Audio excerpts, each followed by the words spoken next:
People quit all the time because they're doing it for the money. There's a debate right now going on Twitter of like, how many years do you have to work until the hard work, until the thing? This guy's like, GaryVee, you said you hustled your face off for 10 years. He's like, I only had to do it for 2 years. I couldn't imagine doing it for 10, and I'm laughing at him.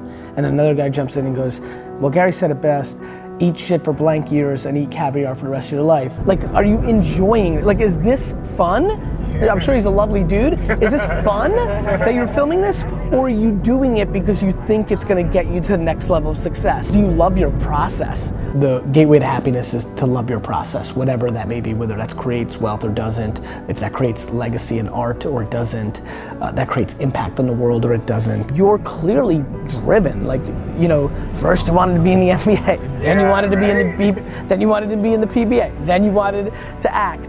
Like, I think the thing that you need to understand is that you've got a gear of motivation that makes you do.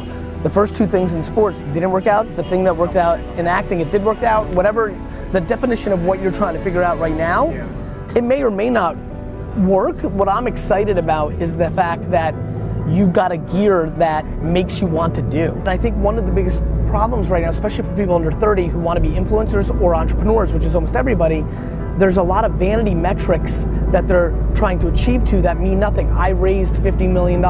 So, you might go out of business. I've got 1 million subscribers. So, I've got 10 million subscribers. So, I think right now, we live in a world that has so much data that people are living towards the numbers. How many likes, how many followers, how much capital I've raised. It becomes a numbers race, and it usually leads to bad behavior, because when you're chasing a number that people can see, you often take shortcuts. For me, the shit is the caviar. Like, I love the fucking process. I love building. A very big reason acting probably worked out was you both thought it could bring you something you were looking for from a level of attention and success and fame and dollars, but you also liked it. Because otherwise, if you didn't like it, you would have quit after the third no at auditions. When you do something for money, you quit. When you do it because you love it, you do it forever. People win when they're self-aware. Some want to make their bed, some don't.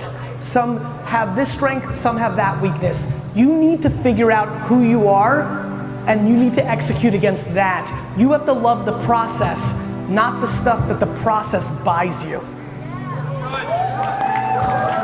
People quit all the time because they're doing it for the money. I think the bigger question is, what do you want the money for? Is it blocking an insecurity? Is it to get the girl? Is it because you're trying to amass as much as you can because you actually don't like working and you want to live? The reason so many people fail in life and business is their model is, let me get the money so that I can enjoy and relax. They think of it as like hoarding it and then eating it all over time. It's like retirement and all this.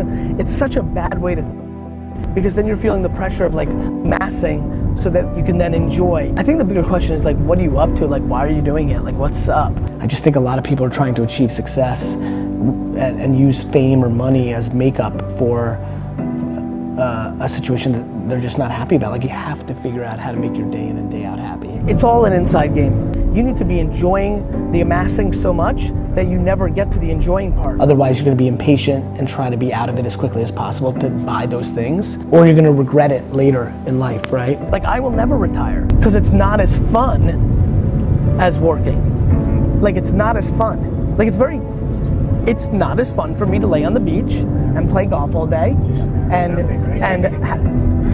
lay on a yacht in the middle of the Mediterranean for 100 days in the summer and go to vineyards and go to concerts and see friends. That's not as fun as fucking 15 hours of meetings all day. I don't want to lay in a swan in a pool. I don't want to. That is what people have to figure out. Whether that's singing or being a mother or teaching a classroom, to me the game matters. And by the way, somebody may be looking and being like, Gary looks like shit, 4 a.m., 6 flights in Asia, and I'm sitting here in Ibiza. And for her or him, that's winning, and that's great. You've gotta try and figure that out at all costs. And if you're not happy right now, you need to do something different. I just don't understand how people think wealth is the gateway to happiness. The gateway to happiness is to love your process, whatever that may be, whether that creates wealth or doesn't, if that creates legacy in art or doesn't, that creates impact on the world or it doesn't. You've gotta try and figure that out at all costs. And if you're not happy right now, you need to do something different. You just have to, if you are not happy right now, you have to break your patterns. You have to look at life from a different perspective. You have to find a different angle to look at it from, because this shit goes fast even though it's long. Figure out what your fucking winning is. My winning is different than a lot of people's. I don't get envy, I get excited, I get competitive, I enjoy it, I enjoy my thing. What's your thing that makes you the happiest? And just focus there. Only there.